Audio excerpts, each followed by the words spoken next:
Welcome to the Phygital Marketing Podcast, a podcast from Sotto, where we explore how digital and physical experiences are blending in modern marketing. I'm your host, Lindsey Buxman, and I'll be sitting down with my favorite marketing leaders to chat about what they think is working, what's not, how real-world moments should connect to digital strategy, and everything in between. Okay, let's get Phygital. Hi, everyone. I'm here in Boston today for the Phygital Marketing Podcast. I'll be talking to Vicky Lozano, and she was previously CMO of Crayola, but a ton of other iconic brands, including Cadbury, Pfizer, the Clorox Company. And she's also had so many accolades, including Forbes' top 50 entrepreneurial CMOs, as well as Fast Company CMO of the Year. So I'm so excited. What I love about you, Vicky, is you're so good about blending both the brand and keeping the brand a very pristine place, but also thinking about the commercial aspect as well. So I think we'll see a ton of value from your thoughts in this episode. Excited to dive in.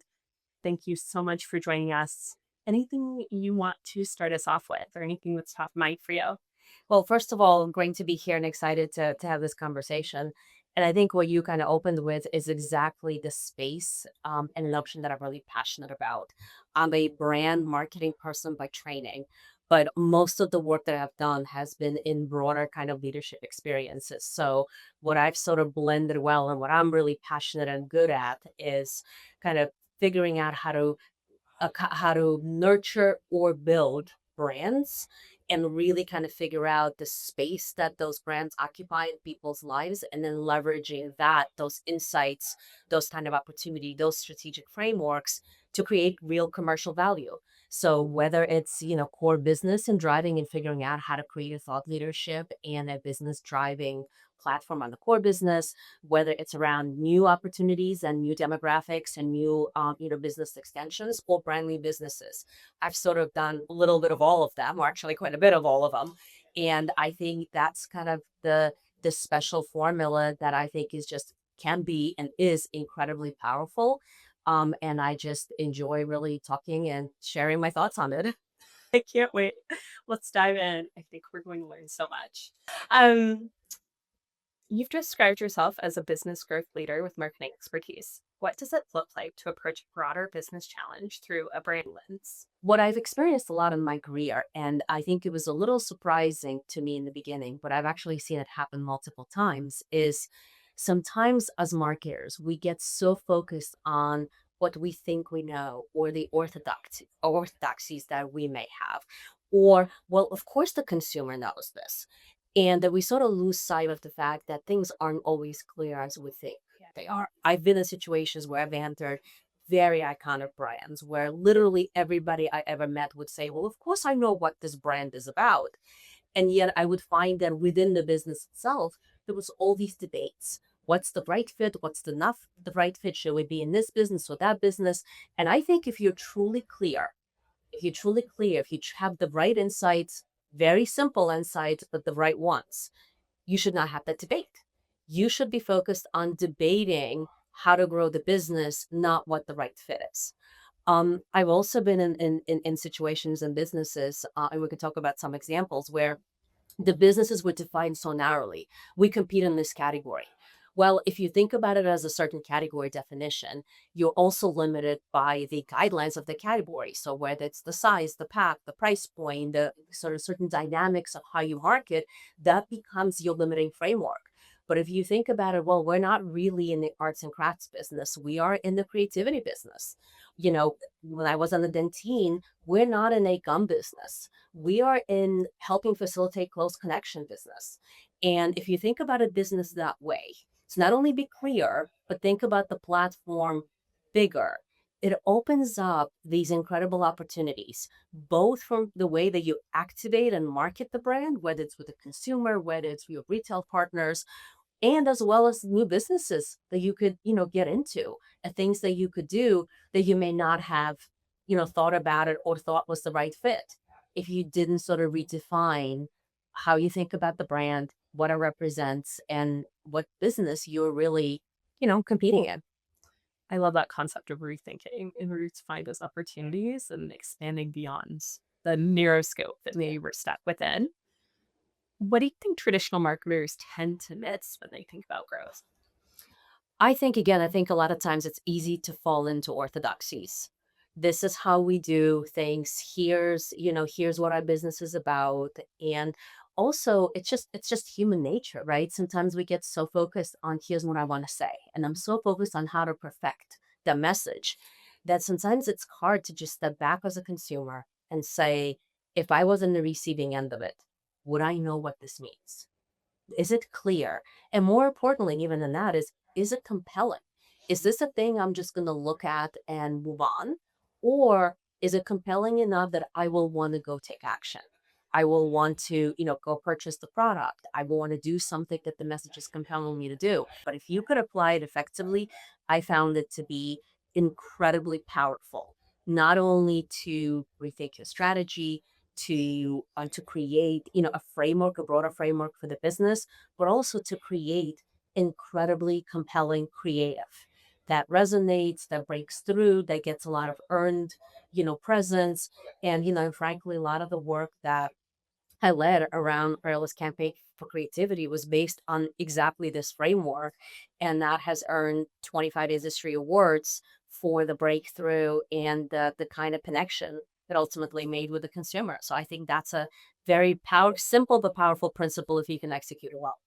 I think that's very helpful. So let's dive into formulas and frameworks a little Yep. bit more. You said the formula is simple: build that brand first, then drive commercial outcomes. What does it look like in practice? And our figures tend to get that wrong. Well, I guess let me give an example. In my latest role as CMO of Crayola, the framework was really around, first of all, what does the brand represent? And again, kind of evolving it from simply an arts and crafts for young kids for a brand that really advocates for creativity and talks about creativity as a life skill. And that applies to both kids in terms of how they develop and how they grow up and how they learn those soft skills that are really so important in today's age and probably even more important in the future, or for adults who use creativity as a way of recharge and rebalance and sort of almost as a wellness kind of element with the growth of adult coloring. So I think if you sort of think about the brand that way, and if you say, well, a creativity brand, right, doesn't just have to show up at products. It has an incredible portfolio of products, but it also can show up in content. And in fact, it does, right, in terms of whether it's social, whether it's education, the classroom, whether it's entertainment, um, or it can show up in experiences, whether it's interactive and how you experience creativity digitally, or in location-based entertainment like gated attractions that you actually can go with the family and enjoy a full day of not only creative experiences that are fun, but also become part of your family's memories. So I think if you kind of think about it as a broader framework, products, experiences, content, that's the work that I led at Crayola. And if you think about it under those pillars, you could develop whether it's products, whether it's services, whether it's activation, whether it's new business streams, or brand new kind of product innovation that gets into new spaces the brand didn't previously play in. The map sort of opens up to what you can pursue and what you can do. Okay, so we've got this framework now. Yeah. How do you then know when a brand has earned the right to expand beyond its core product into these new businesses, experiences, partnerships, content? How do you know the brand's in a good enough place to get to that expansion rate? Well, I think it all starts with the brand. What is the brand really about? Right. And is it truly authentically because a marketing person decided that's what you want to be? Or does that actually make sense to the consumer? And if the answer is yes, it makes sense to the consumer and that is authentically relevant or helpful in their lives, then you have the permission, right? And then you just decide what businesses or opportunities you want to get into. So let me give you an example of another brand that I worked on that I mentioned before, Dentine. Dentine is a brand that is sort of known as a breath freshening gum. It has that crunch shell when you first bite into it and the hit of menthol that goes up your nose. And it's known as a breath freshening gum. But in reality, why does breath freshening matter? It matters when you actually get close to people, right? So it might be a gum, but it really competes in this area of helping facilitate close personal connection. So a brand that really, potentially really leans into IRL, potentially actually talks about as a sort of an opposite or time to put away your technology. Never felt that that was the right positioning. My personal opinion for Crayola before Dentine, I think that actually makes sense. So I think then as a brand that leans to personal connections, what would you do in terms of experiences? That sort of really communicates that point, right? What would you do in terms of content and how would you show up in social? How would you potentially show up on throwing events, maybe gated events that people do have to pay to get into? But ultimately, that creates this really unique, fun experience that people remember but are really helping communicate and reinforce the brand message. So I think those are the kinds of things that you could develop that for any business. So I think from my perspective, once you figure out the brand, you will know what permission you have and where it makes sense, both for the consumer and for the business. Okay, so we've got the brands, we're expanding across these different categories. You've spoken about both showing up in real life and digitally. How do you balance physical and digital without those becoming competing priorities within your budget and your brand plans? Sure. I think when you have your strategy and your plan objectives really, really clear, which is a very important part of the marketing and the business kind of process, I think digital and physical are part of the same ecosystem. And it's actually not as much of a tug of war, I believe, as sometimes people may feel. And I think at the end of the day, no brand, no business ever has money to do everything they want to do. It is always about choices, and this is no different. But I think if you think about it as an ecosystem and you're really clear what needs to be accomplished and what success looks like, I actually think that decisions around how to prioritize, whether it's physical or digital, or for that matter, any types of investment or go-to-market plans or anything that you need to do, becomes not always pleasant, but nonetheless much easier conversation because you can make really good, sound decisions on what matters, how you measure success, and invest behind the things that are going to ultimately be most impactful to drive commercial impact. I think it makes so much sense to not make this binary. So I like that approach a lot. One thing that I found fascinating about you is that you don't just think about experiences as marketing activations, but you actually think about them as businesses. You've pointed out that there's a big difference between an experience that is thought of as a marketing expense and one that is thought of as a business. How do you decide which model makes sense? And what changes when the experience has to own its own P&L instead of simply being a marketing expense? Sure. Well, just to kind of give you a little bit of context behind the work that I led at Crayola was I actually launched and kind of built and ultimately managed the location-based entertainment business, which is gated attractions that really immerse families in all things Crayola. Color, iconography, products, and really kind of not only expose them and build that relationship, but ultimately look to generate a revenue stream because it is an experience that you actually pay for in order to get in. So I think if you are doing things that are really experiential and deliver that experience, but ultimately end up an expense in your marketing budget, there is a very good reason to take that path depending on your individual business objectives. But it also, you have to be willing to sort of sustain that level of investment, right? Alternatively, if your business is such that it makes sense and you can create an experience that is fun enough, repeatable enough, that is compelling enough, where you are able to generate revenue, then it can become a self-sustaining business. And Crayola, the Crayola location-based entertainment business is an independent, separate P&L, and one that sort of deserves and has its own place within the business as one that not only builds the brand but creates a separate stream of revenue. And I think there's a lot of brands for whom that would make sense to do that. So I really do think it's business specific, but I think it's a great practice for any marketer to look at the business they're in, again, understand how they think about the business in the broader way, and then sort of ask the question on, or is this actually compelling and rich enough that we can build a business out of it. And I think that's the core question that can differentiate the two.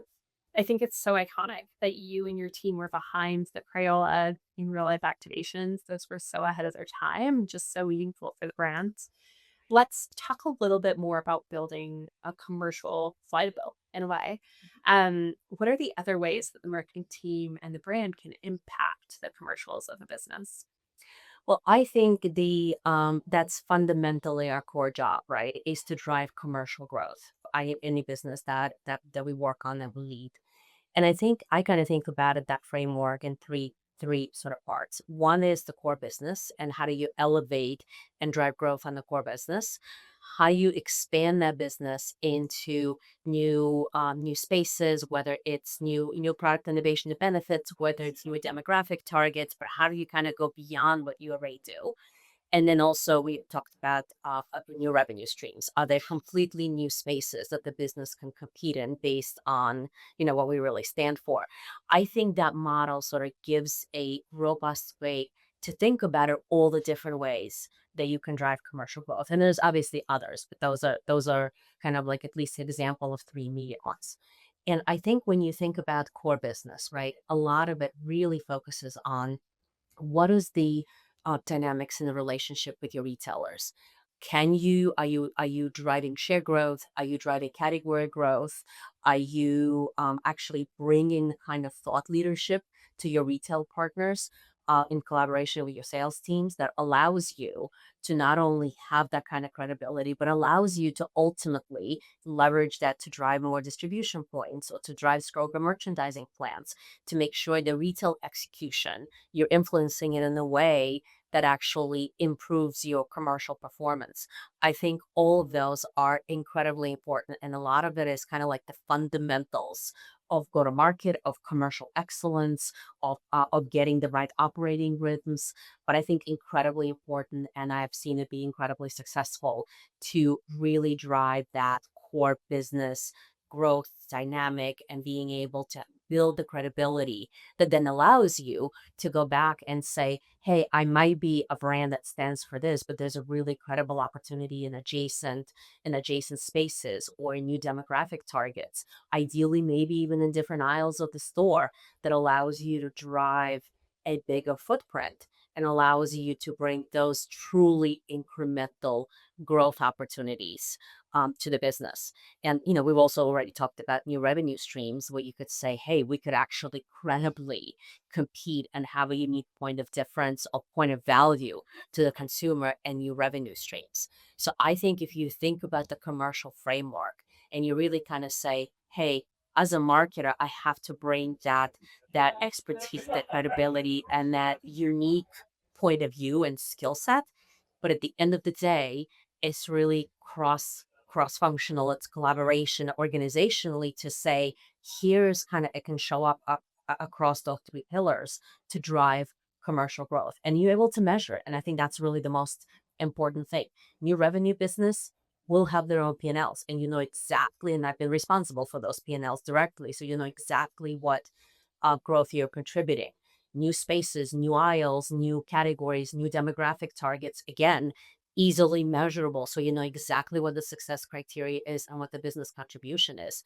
And on the core business, again, the same, right? Category growth, share growth, points of distribution, velocity in turns, level of merchandising that you get year on year. All of those are incredibly measurable metrics that you could capture and track and ultimately know exactly what the work is contributing and how it's helping drive broader commercial growth under this broader umbrella of what your portfolio and the businesses that you manage actually represent and how they play in the category or the multiple categories that you may compete in. I find this commercial focus inspiring. How would you give any advice to marketers who don't have a seated business strategy in the commercial table yet? How can they get to that seated business strategy table and really start to take on some of these larger roles within the organization? I think as I always stay grounded in the consumer. I've talked about it before, but I think sometimes we make it more complex than it needs to be. And I think keep it simple, but make sure you truly have dug deep when you say, keep asking, well, why? But why? Why does the consumer think that? Why does the consumer do that? Make sure you really understand the core true insights from a consumer point of view. Because if you do that, it really helps facilitate and improve your judgment, make better decision. And I think that builds a lot of internal credibility in the company, helps you make better decisions that ultimately drive business success. And then the other part that I would say is robust planning. Planning that really gets into the core and the meat of the situation analysis. What is truly happening on my business? It doesn't matter what level you're in, whether you're a CMO, whether you're an assistant product manager. Do I truly understand what's happening on my business and what problem do I need to fix or what opportunity I need to capture in order to drive growth?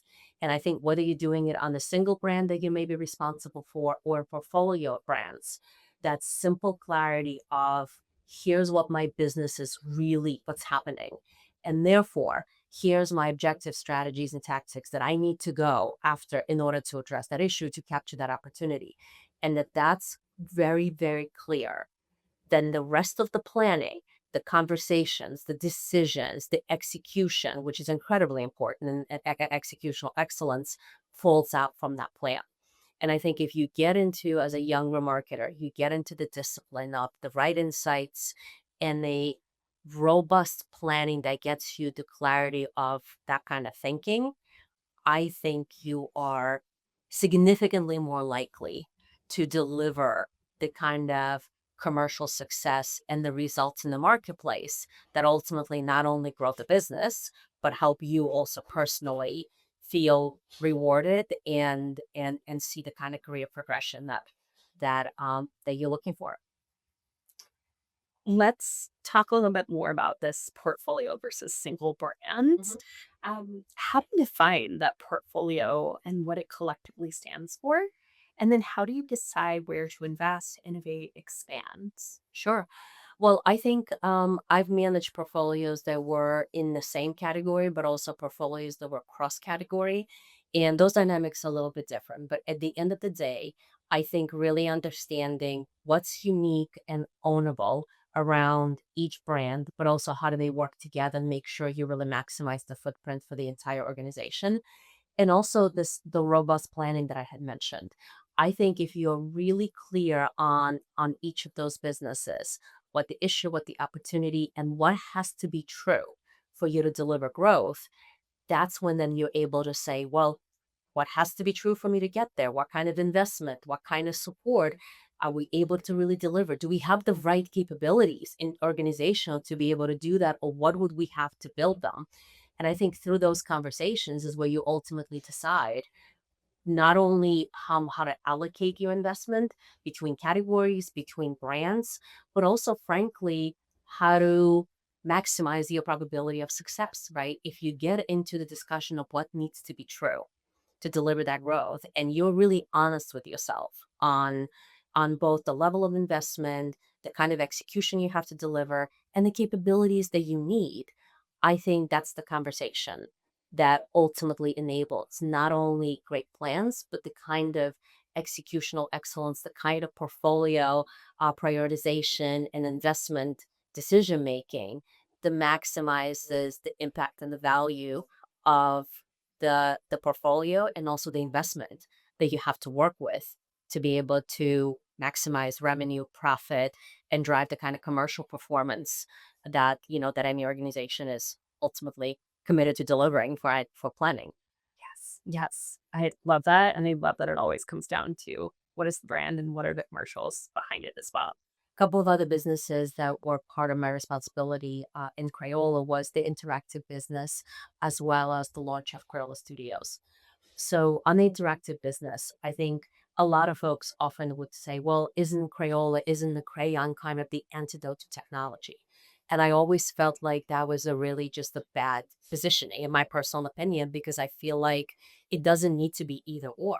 I think the bigger and the more interesting question from a business perspective was how does Crayola show up in the digital space, right? And what when kids do spend time on tablets or on phones, which they do, how can Crayola be part of that? And what does the experience look like when the canvas is digital?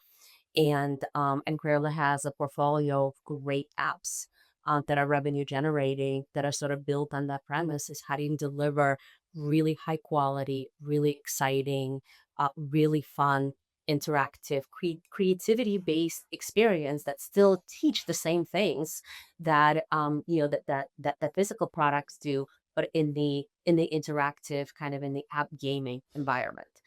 And the launch of Crayola Studios was really all kind of aimed at having Crayola show up in a way that showcases and celebrates creativity, and does it in the entertainment content that kids want to watch.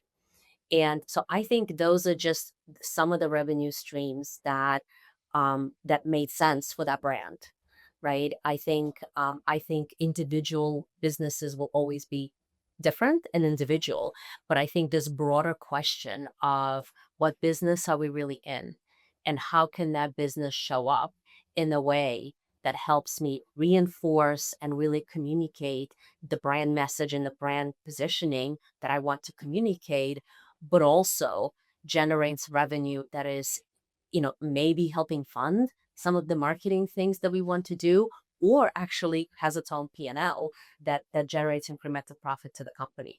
I think looking at it broadly across both the existing business as well as all the range of potential opportunities you could get into, at the end of the day, the question is, how do we preserve the brand, and how do we maximize the commercial footprint that enables us to drive growth?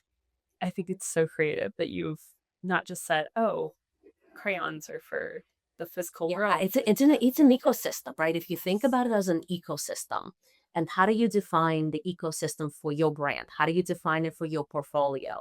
And how do you maximize the impact in the way that makes sense, right? I could chat with you all day because I absolutely find that to be inspiring. But let's go through a speed round. And so, what's one brand that's built an ecosystem exceptionally well? Like a Totally agree. What's one marketing metric people focus on too much? ROAS, What's one business metric marketers should pay more attention to? revenue and profit, What's one assumption about brand growth that you think is outdated? that it is separate from performance marketing. I think it's an ecosystem, and I think they are both incredibly interrelated, and you have to have both. Physical or digital? What has more opportunity in the next decade? I think that's the broad question. I think it's around building the right ecosystem for your business, that both probably have a role, but the degree, I think it depends on your business, and it depends on your goals and what you're trying to accomplish. I'm not surprised. One piece of advice for marketers. I think the most important skill you can have in your career is judgment. I think it's always been the case, at least certainly in my opinion. I think even more so in the age of AI. So as you gain new experience, as you work on different businesses, really hone in that muscle, because I think that's what will differentiate the people who will succeed and go into really big senior roles, and the folks who are not. I'm really curious, how do you balance gut versus thinking and data when you make decisions? I think data is always going to be important, and it should be at kind of at the core of what you do. But I think being able to merge the true data and data driven insights with the ability to make gut calls, which are back to the judgment calls, is what often differentiates solid work that makes sense from truly inspirational work and creative work that takes it to the next level. And I think those to me is where God really comes in. And it's not something you can just learn. I think part of it is experience, and you develop it over time. I think part of it is back to that the judgment, this intrinsic understanding of what feels or sounds right, what is compelling, and ultimately what is going to drive action. At the end of the day, everything we do in marketing is about getting the consumer to change what they're doing or to do something. And I think at the end of the day, that's the ultimate success. Well, I am leaving this conversation so enlightened. Thank you so much for your time today, Vicky. This was a really fun conversation, and I know we've all learned a lot from it. Thank you for having me. And thanks for listening to the Phygital Marketing Podcast. If you liked what you heard, follow the show and send it to your favorite marketer. If you want to learn more about Sotto or get in touch, visit withsotto.com. See you later, alligator.